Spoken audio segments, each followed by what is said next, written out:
अस्सलाम वालेकुम नाजरीन, प्रोग्राम दूसरा रुख में खुशामदीद। मैं हूं आपका मेज़बान नादिर गुरामानी। नाजरीन, इस वक्त आलमी सतह पर जो सूरत हाल है और जो ईरान के दौरे हैं उस हवाले से तो ख़बरें यकीनन आपकी नज़र से भी गुजरी होंगी। अहम पेशरफ्त उस हवाले से भी इस वक्त पाकिस्तान की तरफ से हो रही है कि ईरान और अमेरिका के दरमियान जो मामला है वो जो मुज़ाकरात इस वक्त तातुल का शिकार हैं, वो किसी तरह मुज़ाकरात का सिलसिला आगे बढ़े और बातचीत हो। इस हवाले से पाकिस्तान का एक अहम किरदार है जिसको आलमी सतह पर माना भी जा रहा है और सराहा भी जा रहा है। लेकिन इसी के साथ साथ अगर मुल्क के अंदर जो इशूज़ हैं उस हवाले से गुफ्तगू करें तो पाकिस्तान तहरीक इंसाफ के हवाले से जो तहफ़्फ़ुज़ात हैं या उनके अपने जो तहफ़्फ़ुज़ात हैं, फिर साथ ही साथ इस वक्त जो दो नुकात हैं, एक ईरान और अमेरिका के दरमियान जंग की सूरत हाल के बायस जो कहा गया कि कंपनियां पाकिस्तान से जा रही हैं या कुछ पाकिस्तानी जो हैं उनको यूएई से निकाला जा रहा है, उस हवाले से वज़ारत दाखिला ने भी अपना मौक़िफ़ सामने रखा कि उसकी वजूहात क्या हैं।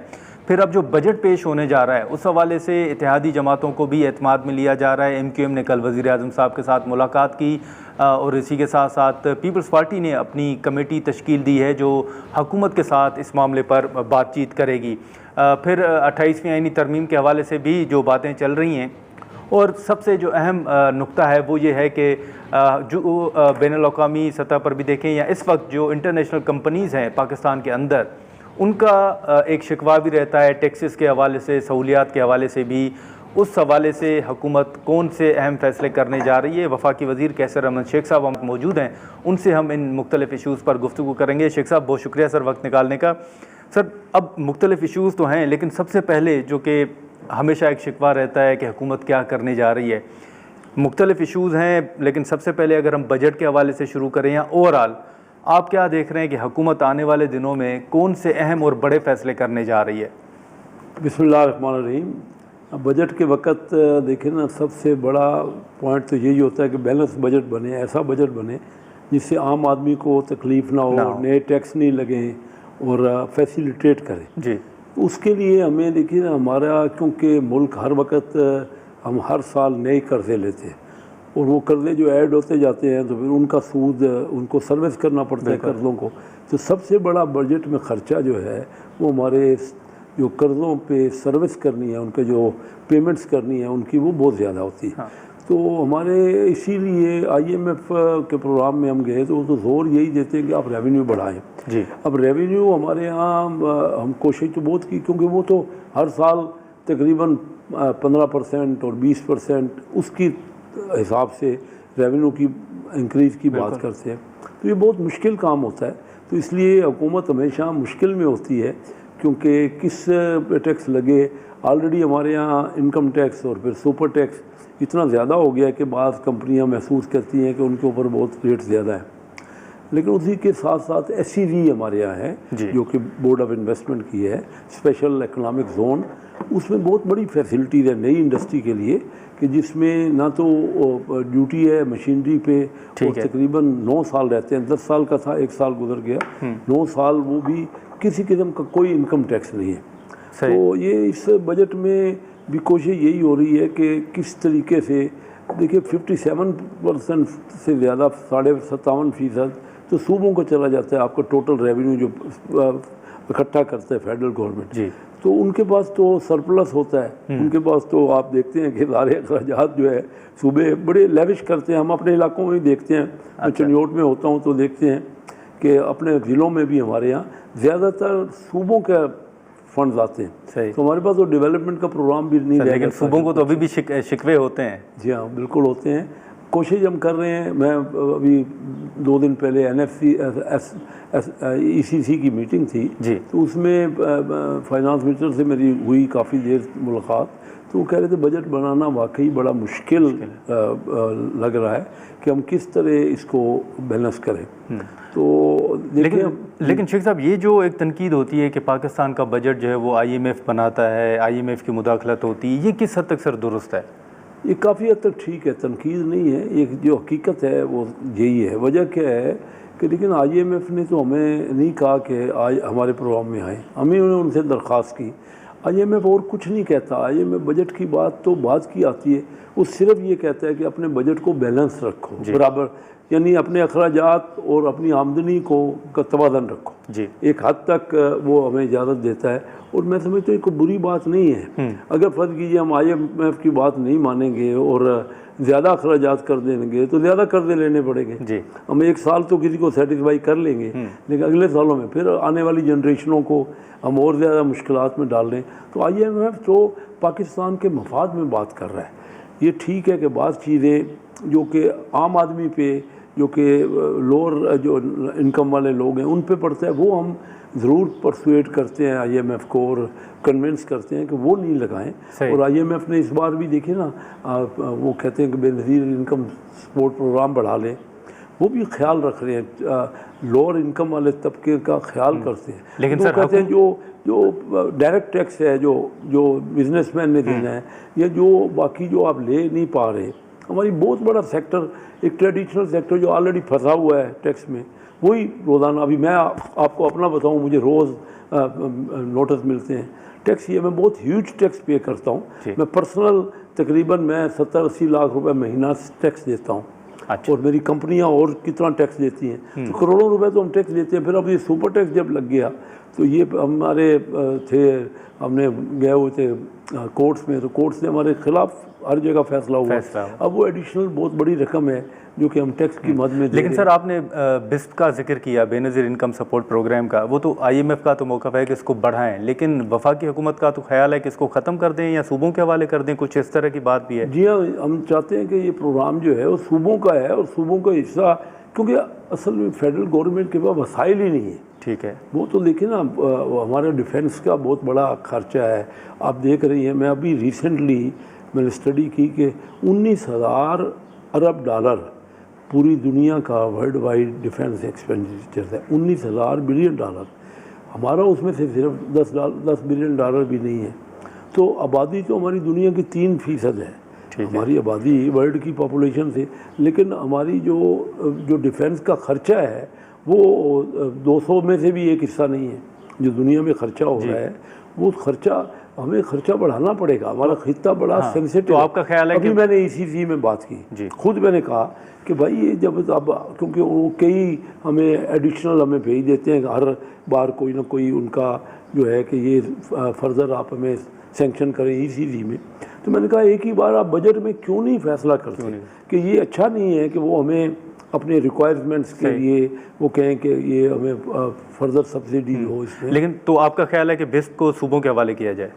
बिल्कुल किया जाए। सूबों के पास बड़े फंड्स हैं, सूबों 57% तो ऑटोमेटिकली उनके पास, उनके वो अपना भी रेवेन्यू हासिल कर रहे हैं, वो खुद भी वसूल कर रहे हैं। और हमारे यहाँ से 57% तो हम वसूल हम करते हैं, मिल उनको जाते हैं। लेकिन पीपल्स पार्टी तो इसकी मुखालफत कर रही है। वैसे पीपल पार्टी इसलिए मुखालफत कर रही है ना कि ये तो मौज है ना सब प्रोविंशियल गवर्नमेंट्स को कि रेवेन्यू तो हम इकट्ठा करके थे फेडरल गवर्नमेंट से, और वो खर्चा उनकी। और फिर ये या तो हो ना कि कभी भी, मुझे सबसे बड़ा एतराज़ जो है सारे सूबों पे, अब मैं चनियोट में होता हूँ, मैं पिछले 33 साल से इलेक्शन लड़ रहा हूँ, मुझे हिसाब तो देना कि मेरे हिस्से का मुझे कब मिलता है। तो एक ही क्या जो कैबिनेट है, सूबाई हुकूमतें जो भी किसी भी जगह की, सिंध की हैं, तब सिंध वाले कराची का हिस्सा क्या कराची को देते हैं। तो कोई ये तय नहीं है कि किस जगह कितना खर्चा करना है। अगर ये या तो ये फैसला कर ले कि बराबर हिस्सा देना है, कोई उसका फार्मूला बना ले, इनकम के हिसाब से देना है या पॉपुलेशन के हिसाब से देना है। जैसे कि हमारा फेडरल SIF, ये जो आपका NFC अवार्ड है, वो पॉपुलेशन, ये 2-3 क्राइटेरिया है ना, गुर्बत भी है, पॉपुलेशन भी है। सूबों में कोई नहीं है। तो 57% तो सारी आमदन हमारी भी और उनकी अपनी आमदनी, वो सारी उनके पास है। तो सर ये बताइएगा कि अभी ये जो बोर्ड ऑफ इन्वेस्टमेंट को SIFC में जम करने, मर्ज करने के हवाले से जो खबरें हैं, ये किस हद तक दुरुस्त है और क्या होने जा रहा है आपकी नज़र में? ये प्राइम मिनिस्टर साहब, आज हमने मीटिंग की, उन्होंने, प्राइम मिनिस्टर साहब का ख्याल है कि इसको एक मर्ज कर देना चाहिए, SIFC को दे देना चाहिए, बोर्ड ऑफ इन्वेस्टमेंट। हालांकि देखिए बोर्ड ऑफ इन्वेस्टमेंट एक बहुत पुराना इदारा है, बहुत शुरू से, और इसमें से निकली है SIFC जो है, इसमें से निकली है जी। अब IMF हमारी यहाँ पे तारीफ़ कर रहा है कि आपने बहुत अच्छा काम किया है, इसी तरह वर्ल्ड बैंक कह रहा है कि ये जो रेगुलेशन का हमारे पास काम क्या है, बोर्ड ऑफ इन्वेस्टमेंट के पास काम क्या है, या रेगुलेशन हैं या SEC है। बिल्कुल, ये नहीं कि मेरे पास है, मैं तो एक मुल्क के हिसाब से मुझे कोई नहीं है कि बेशक किसी को और बना दे, वो तो एक अलग बात है ना। कोई मेरा ये नहीं है कि मैं मिनिस्टर कह रहा हूँ, मैं उस इदारे को देख रहा हूँ कि इतने अरसे से वो प्रमोशन कर रहा है पाकिस्तान की इन्वेस्टमेंट की, तो उस इदारे को किसी न किसी हैसियत से रहना चाहिए। अगर वो और उसके ऊपर पार्लियामेंट का जो ओवरसाइट रहनी चाहिए जी। अगर वो इदारा SIFC को चला जाएगा तो मैं ये समझता हूँ कि इन्वेस्टर जो है वो रिप्रेजेंटेटिव जो होते हैं ना, उनके पास ज़रा आसानी से जाता है। ये जनरल, मैं सारी ज़िंदगी मैंने यही बिजनेस किया है। मैंने अपनी ज़िंदगी में खुद 2 बड़ी कंपनियों से, मेरे कंपनी ने जॉइंट वेंचर किया है। LG ग्रुप ऑफ कोरिया, उनको हम लेके आए जॉइंट वेंचर में, हमने केमिकल का प्लांट लगाया हुआ है उनसे। और उसके बाद चावल में, राइस में मलेशियन कंपनी बरनास जो है, उससे मेरी कंपनी ने जॉइंट वेंचर किया। और तमाम चावल जो मलेशिया लेता है, क्योंकि वो कंपनी के पास मनापली है, वो TCP की तरह उसके पास टोटल इंपोर्ट की मनापली है चावल की, सही। तो हम उनको चावल पाकिस्तान का भेजते हैं, तो वो उनसे जॉइंट वेंचर किया। तो एक मुझे पता है कि कितना मुश्किल है और कन्विंस करना। देखिए, वो हमें SIFC बिल्कुल सपोर्ट कर रही है, किया भी है, उन्होंने बहुत अच्छा काम भी किया है।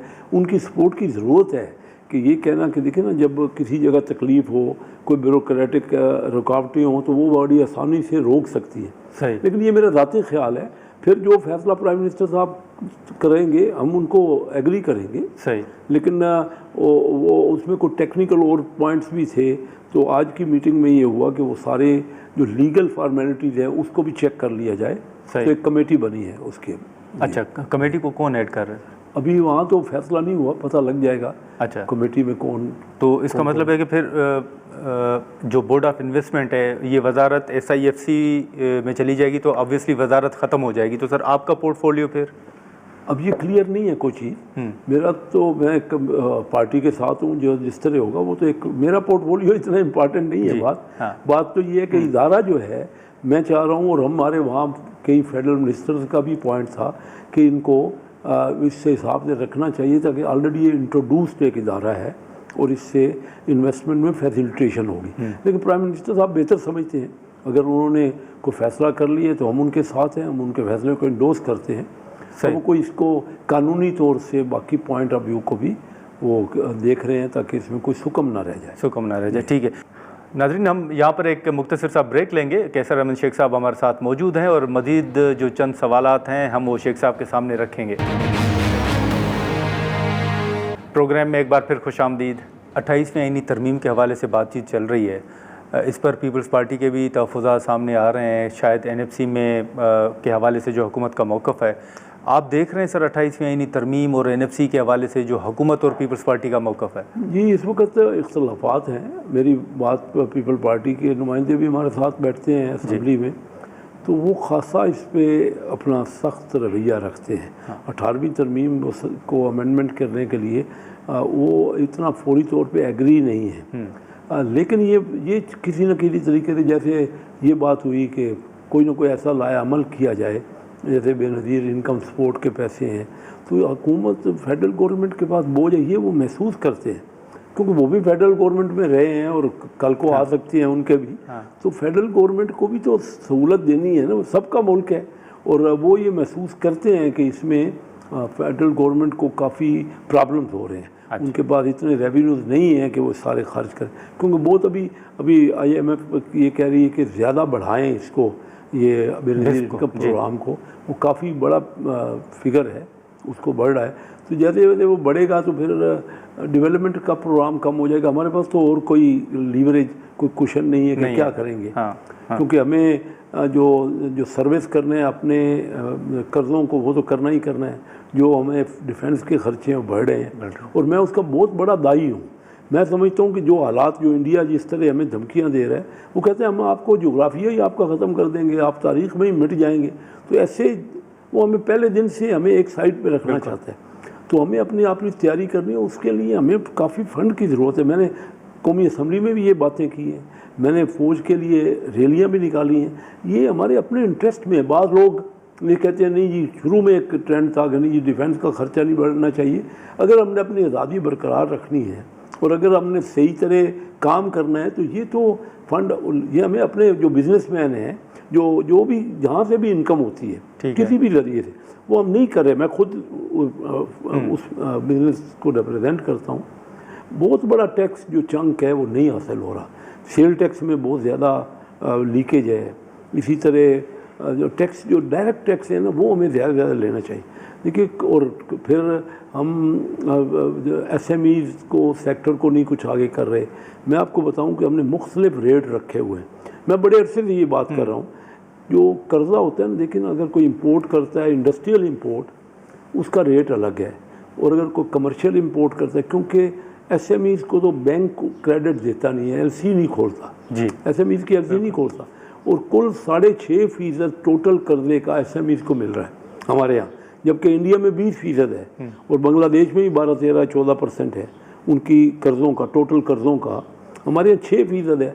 तो कर्जा छोटी एसएमईज़ को मिलता नहीं। हमने तो छोटी इंडस्ट्री को दबा दी है। इंजन ऑफ ग्रोथ होता है एसएमईज़। हमने क्या किया है कि बड़ी इंडस्ट्री का अगर इंपोर्ट वो करे तो उसका इनकम टैक्स का रेट भी कम है और उसका सेल टैक्स का रेट भी कम है। सही। और छोटे को तो एलसी नहीं खुलती। अगर वो लेता किससे है माल? कमर्शियल इंपोर्टर से। कमर्शियल इंपोर्टर पे हमने इनकम टैक्स का भी रेट ज़्यादा कर दिया है और सेल टैक्स का भी रेट। तो इसका मतलब है छोटी इंडस्ट्री पिन नहीं सकती। और हालांकि लाखों लोग उसी छोटी इंडस्ट्रियों में हैं, जो सबसे बड़ी एम्प्लॉयमेंट है उधर है। और वो जो इंजन ऑफ ग्रोथ है वो भी वही है। हर कोई अपनी एसएमईज़ को आगे बढ़ाता है। हम आज तक ये बात ही नहीं समझ सके। मैं तो बार बार इस पर जोर दे रहा हूँ बहुत अरसे से, जब स्टैंडिंग कमेटी फाइनेंस का चेयरमैन था या, और ये मैं समझता हूँ सबसे ज़रूरी बात है कि हम अपने, हालांकि मेरा तलक बड़ी इंडस्ट्री से है, लेकिन मैं अपने खिलाफ बात कर रहा हूँ। मैं मुल्क की बात कर रहा हूँ। मुल्क में फ़रोग छोटी इंडस्ट्री का नहीं होगा तो फिर क्या होगा? बड़े वाले को अगर हम कम रेट पे देंगे, वही अपना माल छोटे कम रेट पे मंगा के इनकम टैक्स पे वो छोटे को बेच देते हैं तो उनको महंगा मिलता है, उनको कम्पीट ही नहीं कर पाते। नहीं, लेकिन शेख साहब, ये जो बात हो रही है 28वीं आईनी तरमीम के हवाले से, जो मुख्तलिफ बातें हैं, अब कुछ वज़रा कह रहे हैं कि जी 28वीं तरमीम आ रही है, कुछ कह रहे हैं कि नहीं। आप सर क्या समझते हैं, कैबिनेट में या कहीं पर ये डिस्कशन हुई है? नहीं, कैबिनेट में आज तक डिस्कशन नहीं हुई। वैसे हम आपके मीडिया से और इधर अखबारों में ज़रूर देखते हैं। मेरे ज़ाती ख्याल में ये होनी चाहिए, ये मेरी ज़ाती राय है। और सर उसमें क्या होना चाहिए? लेकिन उसमें यही होना चाहिए कि ये एनएफसी का जो अवार्ड है ये 57% है। तो जो चीज़ें हैं, बात मसलन इस वक्त एजुकेशन है और हेल्थ है, वो अगर सूबों के पास है तो उसमें से कोई चीज़ फेडरल गवर्नमेंट के पास आ जाए, या बेनज़ीर इनकम वाला ख़र्चा जो एक्सपेंडिचर दे, कुछ हिस्सा सूबे बर्दाश्त करें, क्योंकि देना तो आम लोगों को है ना। और फिर अगर उस तरमीम में मैं ये भी चाहता हूँ कि जो सूबों को पैसे मिलें वो बराबर, कोई एक जगह तो नहीं लग जाए ना, कि अगर कोई एक ही शहर में या एक ही कोई अगर चीफ मिनिस्टर की जगह का है, कभी भी कोई बने, और उसका जो शहर है अगर सारा पैसा उधर उसकी मर्जी से लग जाना है तो कोई तो चेक होना चाहिए ना उस पर। ये तो बहुत बड़ा फंड है। बिल्कुल, जैसे आपने पहले कराची का जिक्र किया कि वहाँ पर पैसे नहीं लग रहे, तो आप समझते हैं कि सिंध के अंदर सिंध हुकूमत कराची पर पैसे नहीं लगा रही? सिंध हुकूमत को जितना कराची पे लगा, मैं कराची रहता हूँ शुरू से ही, वहाँ पानी की प्रॉब्लम है, वहाँ बिजली की प्रॉब्लम है, वहाँ रोड का इंफ्रास्ट्रक्चर नहीं है। वहाँ पे एक पाकिस्तान का एक लीडिंग शहर है, सबसे ज़्यादा रेवेन्यू कराची से आता है। तो मैं ये महसूस करता हूँ जितना उनको K4 है वहाँ बहुत अरसे से, उसका इतना कास्ट इतनी एस्केलेट हो गई, लेकिन अभी वो शुरू ही नहीं हुआ। आज भी असम्बली में सारे मेंबरान कराची वाले उस पर एहतजाज करते हैं। तो जब तक हम, मैं समझता हूँ बहुत बड़ा फलाह है, तो ये क्यों नहीं हम ख़त्म कर रहे? या तो फिर सूबे बढ़ने चाहिए। अगर लेकिन दुनिया में हमारा पंजाब है, कोई 13-14 करोड़ की आबादी का एक सूबा है। दुनिया में तो ऐसा मुल्क भी शायद 2-4 मुल्क होंगे। तो अगर हमने वो रखना है और फिर वो उन्हीं के इख्तियार में सारा ख़र्चा भी है, उनके एक्सपेंडिचर, इसी तरह सिंध बहुत बड़ा सूबा है, ये तो फिर सूबों के कुछ मुख्तलिफ इलाकों में पोर्शन करें। अदरवाइज़ तो ये निज़ाम काबिल कबूल भी नहीं है और प्रैक्टिकल भी नहीं है। तो आप समझते हैं नए सूबे बनने चाहिए? बिल्कुल नए सूबे बनने चाहिए। कोई ऐसे उसकी बुनियाद देख लेनी चाहिए कि इन बुनियादों पे है। मकसद ये है कि वो ज़रूरी नहीं है कि इस पे लसानी बुनियादों पे ही बने, लेकिन वो एडमिनिस्ट्रेटिव बुनियादों पे बिल्कुल नए सूबे बनने चाहिए। आप देख लीजिए इंडिया में कितने सूबे हैं। तो आप समझते हैं सर, पंजाब को उन्होंने, जो पंजाब उनका वन हाफ है हमारे पंजाब से, उसको उन्होंने 2 हरियाणा भी बना दिया, पंजाब भी बना दिया। तो आप समझते हैं हुकूमत के अंदर ये सोच है कि सूबे बनने जाएंगे? हुकूमत, देखिए मैं आपको बताऊं, हुकूमत तो हमारे यहाँ जो सूरत हाल है, हमारे यहाँ तो पार्टी के लीडर्स चेंज नहीं होते। यूके में क्या होता है, डेमोक्रेसी जो है ना, वहाँ तो अगर पार्टी को इलेक्शन हार जाती है तो फौरी तौर से लीडर रिज़ाइन कर देता है। हमारे यहाँ तो 3-4 फैमिलीज हैं। तो ये जमहूरियत, मैं खुद पाकिस्तान मुस्लिम लीग से हूँ, लेकिन बात जो है, जो लोगों के मफाद में बात है, वो तो नहीं है ना कि किस तरह होगा कि अगर वही लोग होंगे और वो उनको तो यार चाहिए ना कि वो क्यों बनने देंगे सूबे। अगर कोई भी पीपल पार्टी क्यों चाहेगी कि सिंध में ज़्यादा सूबे बन जाए, मुस्लिम लीग क्यों चाहेगी कि पंजाब में ज़्यादा सूबे बन जाए। लेकिन सर ये लेकिन मुल्क के मफाद में ये है। हाँ। मेरी पॉलिटिक्स जो है, मैं तो लोगों की, पाकिस्तान की ये पॉलिटिक्स करता हूँ ना। हाँ। तो अगर कोई इससे कोई नाराज़गी भी होती है लीडरशिप की, तो कोई बात नहीं, उनका राइट है, वो तो मेरे अपनी ओपिनियन है। नाज़रीन, हम यहाँ पर एक मुख्तसर सा ब्रेक लेंगे। कैसर अहमद शेख साहब हमारे साथ मौजूद हैं और मज़ीद जो चंद सवालात हैं हम वो शेख साहब के सामने रखेंगे। प्रोग्राम में एक बार फिर खुशामदीद। ये भी बताइएगा कि आप चीन भी जा रहे हैं, क्या वहाँ पर कोई एक्टिविटीज़ होंगी, क्या कुछ वहाँ पर कॉन्फ्रेंस है, क्या होने जा रहा है? जी, वहाँ पे हम आईटी और टेक्नोलॉजी पे बहुत बड़ी कॉन्फ्रेंस कर रहे हैं। हमारे काफ़ी 200-300 B2B कॉन्फ्रेंस है। ठीक है। और काफ़ी पाकिस्तान की पार्टीज़ हम ही अरेंज कर रहे हैं, BOI अरेंज कर रहा है उसका। ठीक है। वो जा रही हैं और उनके जो चाइनीज़ काउंटर पार्ट हैं उनका आपस में बातचीत होगी और MOU भी साइन होंगे, जॉइंट वेंचर भी साइन होंगे। और ये बहुत अहम है एक दूसरे से मिलना। चीन हमारा बड़ा करीबी दोस्त है। बिल्कुल। पाकिस्तान की बहुत, इस वक्त क्या है कि चीन की इंपोर्ट तकरीबन $20 अरब के लगभग है, 18 से 20 अरब, क्योंकि उनके अगर देख लें कि डॉक्यूमेंट भी एक्चुअल हैं कि नहीं, तो $20 अरब उनकी हम इंपोर्ट उनसे कर रहे हैं और $3 अरब की एक्सपोर्ट कर रहे हैं। तो गैप बहुत ज़्यादा है। ये मैं चाइना में बहुत मेरी कुर्बत है उनसे, काफ़ी मैं मिलता रहता हूँ। लेकिन सर ये जो ईरान और अमेरिका के दरमियान जंग हुई, इसके बाद कोई पाकिस्तान के ऊपर अगर असर पड़ा है तो क्या पड़ा है? और दूसरा, ये जो खबरें थीं कि UAE से पाकिस्तानी बहुत वापस आए हैं, ये किस हद तक दुरुस्त है? UAE से पाकिस्तानी वापस यहाँ पाकिस्तान में तो कम आ रहे हैं ये, जो क्योंकि काफ़ी बिजनेसमैन गए हुए हैं। ठीक है। पहले मैं चीन की बात कर रहा हूँ। चीन खुद भी चाह रहा है कि ये जो गैप है ना इंपोर्ट और एक्सपोर्ट के हमारा, वो कम हो। वो बहुत इस वक्त चाह रहे हैं पाकिस्तान को, काफ़ी उनके डेलीगेशन आते हैं, उनके पास इन्वेस्टमेंट भी है और बहुत बड़ी तादाद में वो इन्वेस्टमेंट करना चाहते हैं।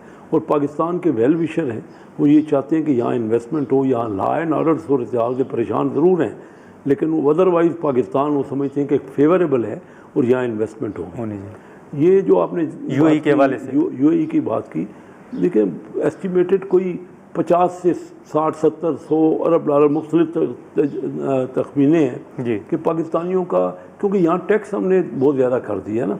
29% कारपोरेट टैक्स है या वैसे टैक्स है कंपनियों में, 10% हम सुपर टैक्स ले रहे हैं, 39%। फिर अगर मैं इसको आपको अपना बता रहा हूँ कि मैं ह्यूज टैक्सेस पे कर रहा हूँ मेरी कंपनी और के। लेकिन अगर इंसेंटिव नहीं, 39% के बाद अगर वो पैसा कोई कंपनी अपने डायरेक्टर को देना चाहती है या डिविडेंड देती है 15%, फिर टैक्स हो जाता है। तो जब इस दुनिया के किसी मुल्क में इतना टैक्स नहीं होता, लेकिन पाकिस्तान में बॉटम लाइन बहुत अच्छी है, प्रॉफिटेबिलिटी बहुत अच्छी है। हमें कुछ टैक्स को भी रिड्यूस करना है। और फिर दूसरा, बहुत बड़ा तबका टैक्स जो पे कर सकता है पे नहीं करता, मैं जानता हूँ। तो उसका बोझ जो है वो आवाम पे क्यों, मेरी ख्वाहिश थी, मेरी बहुत ख्वाहिश रही है कि मैं फाइनेंस के मैटर्स को ज़्यादा करूँ। मैं जो पॉलिटिक्स में आया था ना, अपना कारोबार छोड़ के, और अपना ये आसान काम नहीं था जो मैं इलेक्शन लड़ता था। इन बहुत बड़े फ्यूडल एरियाज हैं हमारे चिन्योट के और झंग के। तो मेरा मकसद था कि हम कोई ये रिज़ल्ट दें कि कोई ना कोई बिज़नेस की फ्लोरिश हो या कोई आगे बढ़े। और कोई मैं फाइनेंस के मैटर्स में लोगों को, क्योंकि मैं बिजनेसमैन को मिलता हूँ रोज़, FBR से वो तंग है, FBR के मैटर्स में ना तंग है। हर कोई आज से नहीं, 39 ईयर्स पहले मैं Karachi chamber of commerce industry का प्रेसिडेंट था। जो मसाइल FBR के उस वक़्त थे वही आज भी है। अच्छा, या काफ़ी हद तक वही आज भी है। हाँ, अच्छा, लेकिन शेख साहब एक आखिरी सवाल होगा सर कि हाल ही में एक बलूचिस्तान में भी कोई जो कंपनी है चीन की, उस हवाले से भी कुछ खबरें आई थी कि शायद वो बंद करके वापस जा रहे हैं। तो ये जो ईरान अमेरिका के जंग के बाद या ओवरऑल अगर हम बात करें तो ये किस हद तक दुरुस्त है कि पाकिस्तान से जो कंपनियां हैं वो बाहर जा रही हैं छोड़ के? नहीं, देखिए इस वक्त बहुत एक चैलेंज टेक्सटाइल वाला है। हाँ। अभी बहुत बड़ी टेक्सटाइल की उसने इंडस्ट्रियल चैलेंज की चाइनीज़ कंपनी लाहौर में लगाई है। अच्छा। और अभी आप देखिए कि 2 दिन पहले IPO हुआ है जो कि हमारा सर्विस लॉन्ग मार्च टायर का है। उसने 5 अरब रुपए की डिमांड की है कि मैं शेयर बेचना चाहता हूँ। ठीक है। मार्केट में को 55 बिलियन रुपए लोगों ने कैश दिया है। मैं आपको एग्जैक्ट फिगर दे रहा हूँ कि लोग लेना चाहते हैं। लोगों की बहुत बड़ी डिमांड है। 2 बड़ी कंपनियाँ चाइना की आई हैं। तो देखते देखते आप देखेंगे ये सब गलत रिपोर्टें हैं। अच्छा। कुछ कंपनियां बाहर जा रही हैं, हमेशा हर मुल्क में लोग कंपनियां जाती भी रहती हैं। और ये 2 कंपनियों को मैंने दोनों चाइना की बड़ी कंपनियों की मिसाल दी। और हमने स्पेशल इकोनॉमिक जोन बनाए हैं। हम रेगुलेशन को ठीक कर रहे हैं सही BOI में, ताकि असल प्रॉब्लम यहाँ जो है ना वो ये है। मैं UK अभी गया हुआ था जो कॉमनवेल्थ इन्वेस्टमेंट समिट थी जी। मैं तमाम पाकिस्तानियों को, ओवरसीज पाकिस्तानियों को मुख्तलिफ शहरों में वहाँ मिला हूँ। सही, हज़ारों की तादाद में मिला हूँ। हर कोई कहता है पाकिस्तान में इन्वेस्टमेंट करना चाहते हैं आपके यहाँ, लेकिन तकालीफ बहुत है। तो उन तकालीफ के हल के लिए आप आने वाले दिनों में कुछ वो हमें हल कर रहे हैं, बहुत कुछ कर रहे हैं। सब जोर मैंने लगाया अपनी मिनिस्ट्री में इसको रेगुलेशन को ठीक है। चले, ठीक है शेख साहब, बहुत शुक्रिया। ये ब्यूरोक्रेटिक जो है ना, हमारा ब्यूरोक्रेट भी अच्छा है, चाहता है, लेकिन कोई सिस्टम ऐसा है कि वो कर नहीं पा रहा। ये मैंने उनसे पूछा, ये जो चैलेंज कंपनी आई ना, उनके चेयरमैन मेरे पास आए मेरे दफ्तर में। मैंने उनसे पूछा कि आप वियतनाम में भी आपका है और यहाँ भी आप हमारे पास आए हैं, फ़र्क क्या है? वो कहा वियतनाम में हर चीज़ पूरी होती है, बिजली मिलती है, गैस मिलती है, ज़मीन मिलती है, सड़क मिलती है, आपके यहाँ टाइम लगता है। ठीक है, हमें वो ठीक अगर कर लें तो पाकिस्तान में बहुत बढ़िया। चलें, बहुत शुक्रिया शेख साहब, आपने वक्त निकाला। नाज़रीन, गुफ्तगू आपने सुनी, वफाकी वज़ीर कैसर अहमद शेख साहब हमारे साथ थे। हम यहाँ पर एक मुख्तसर सा ब्रेक लेंगे और ब्रेक के बाद एक और अहम इशू पर गुफ्तगू करेंगे। प्रोग्राम में एक बार फिर खुशामदीद। नाज़रीन, वफाकी वज़ीर कैसर अहमद शेख साहब की गुफ्तगू आपने सुनी, जो कि बजट के हवाले से या फिर अहम जो फ़ैसला वो बता रहे थे कि जो बोर्ड ऑफ इन्वेस्टमेंट है उसको SIFC में हुकूमत मर्ज करने जा रही है। उस हवाले से कमेटी भी तश्कील दी गई है वज़ीर आज़म साहब की तरफ से। लेकिन अब हम ब्रेक के बाद जो इशू है वो कि ईरान और अमेरिका के दरमियान जो मुज़ाकरात का मामला है, हमने देखा कि बड़े अहम दौरे भी हुए। मोहसिन नकवी साहब के तेहरान में अहम मुलाकातें भी हुई। अब अमेरिका की जानिब से जो बयान सामने आ रहा है कि मुज़ाकरात के हवाले से कुछ मामला जो है वो आगे बढ़ा है। साबिक सफ़ीर आसिफ दुरानी साहब इस वक्त हमारे साथ मौजूद हैं, उनसे हम गुफ्तगू करेंगे। दुरानी साहब, बहुत शुक्रिया सर, आपने वक्त निकाला। सर, ये जो चीन का दौरा हो या उसके बाद मोहसिन नकवी साहब के 2 मरतबा तेहरान के दौरे, आपको सर क्या नज़र आ रहा है मुज़ाकरात के हवाले से? क्योंकि आज तो अमेरिका भी कह रहा है कि मुज़ाकरात के हवाले से कुछ पेशरफ्त हुई है। जी शुक्रिया। ये इंडिकेशंस हैं कि इसमें गुफ्तगू चल रही है दोनों अमेरिका और ईरान के दरमियान, और उसमें चीफ मिनिस्टर मोहसिन नकवी साहब का जो दौरा है, और बल्कि 2 दौरे हो चुके हैं with a gap of 4 days, तो वो इस बात के गमाज हैं कि उसमें जो ड्राफ्ट जो अंडर डिस्कशन है उसमें रद्दबदल या अमेंडमेंट्स अगर पार्टीज की तरफ से होती है तो वही आगे पीछे हो रहा है, क्योंकि उनका डायरेक्ट इस वक्त कांटेक्ट नहीं है ईरान और अमेरिका का। तो इस लिहाज से फिर पाकिस्तान का रोल बहरहाल उसमें वो मुशख्खस है और आपके सामने है, और उम्मीद की जानी चाहिए। आपने सही फरमाया, अमेरिका की तरफ से भी इंडिकेशंस हैं कि बात आगे बढ़ी है, और ईरान की तरफ से भी ये है कि वो अमेरिका की जो नई तजावीज़ हैं उन पर गौर कर रहे हैं। तो ये एक तरह से आप ये समझ लें कि जो तरफ़ैन हैं या पार्टीज़ हैं वो जो इश्यूज हैं उन पे गौर कर रहे हैं और उसका जो मीडियम है वो थ्रू पाकिस्तान है। जी बिल्कुल, लेकिन दुरैन साहब आपने देखा सर कि इब्तदाई तौर पर जब ये जंग का आगाज़ हुआ था तो उस वक्त पाकिस्तानी वाहिद मुल्क था जिसने इंटरवीन किया या सालसी का किरदार अदा किया और कोशिश की कि ये मामला रुक जाए। लेकिन उसके बाद एक और पेशरफ जो है वो सामने आई जिसका अमेरिका ने खुद जिक्र किया कि गल्फ़ कंट्रीज़ ने भी इस मामले में मुदाखलत की है या उन्होंने भी कहा है कि आप जंग को रोक लें। तो ये जो गल्फ़ कंट्रीज़ का सर रिएक्शन है या उनकी जो मुदाखलत है या उनका जो किरदार है, ये किस हद तक आप समझते हैं कि बड़ी पेशरफ्त है कि बाकी ममालिक भी अब इस मामले में इंटरवीन कर रहे हैं या वो भी चाहते हैं कि ये जंग रुक जाए? देखिए, इसमें तमाम ममालिक मुतासर हुए हैं। पाकिस्तान भी मुतासर हुआ है। पाकिस्तान ईरान का नेबर है। फिर आपने ऑयल प्राइसेस आपने देखे पाकिस्तान में कितने बढ़े हैं, बल्कि लगता है पूरे एशिया या दुनिया में हमारी प्राइसेस जो है सबसे ज़्यादा बढ़ गए हैं, तो हम सबसे ज़्यादा मुतासर हुए हैं। फिर उसके बाद उसकी जो अनइंटरप्टेड सप्लाई है ऑयल की, गैस की, और उसके अलावा खाली ऑयल और गैस ही नहीं है, उसमें जो यूरिया खाद, उसके लिए आपको चाहिए जो इनपुट्स वहाँ से आते हैं as a byproduct from oil, वो हमें जो है उसमें दिक्कत हो रही है। फिर इसी तरह गल्फ ममालिक हैं वो भी तो मुतासर हुए हैं क्योंकि ईरान ने जो अमेरिकन बेसिस है वहाँ पे उनको टारगेट किया है, तो इसलिए उनका भी इन्वॉल्व होना तभी बात है। इसलिए और फिर लेकिन उसमें बहरहाल जो लीड मीडिएटर है वो पाकिस्तान है। अच्छा, लेकिन सर आपको लगता है कि इस वक्त जो अमेरिका के बयानात थे वो ईरान के हवाले से बड़े सख्त रहे हैं डे वन से, अगर आप देख लें, आपको लगता है सर कि सिर्फ ईरान ही कोई फ्लेक्सिबिलिटी शो करेगा, पीछे हटना पड़ेगा, या कुछ नुकात पर अमेरिका को भी फ्लेक्सिबिलिटी शो करनी पड़ेगी? ये जो बयानात हैं ज़्यादातर ट्रंप साहब के हैं, वो उनके बयानात को जो है you have to take it with a pinch of salt, इससे ज़्यादा और आप क्या कह सकते हैं उनके जो है। लेकिन चूंकि वो प्रेसिडेंट है अपने मुल्क के, तो उनके जो है कुछ समझ नहीं आती कि वो उनका जो बात कहने के जो है मकसद क्या है।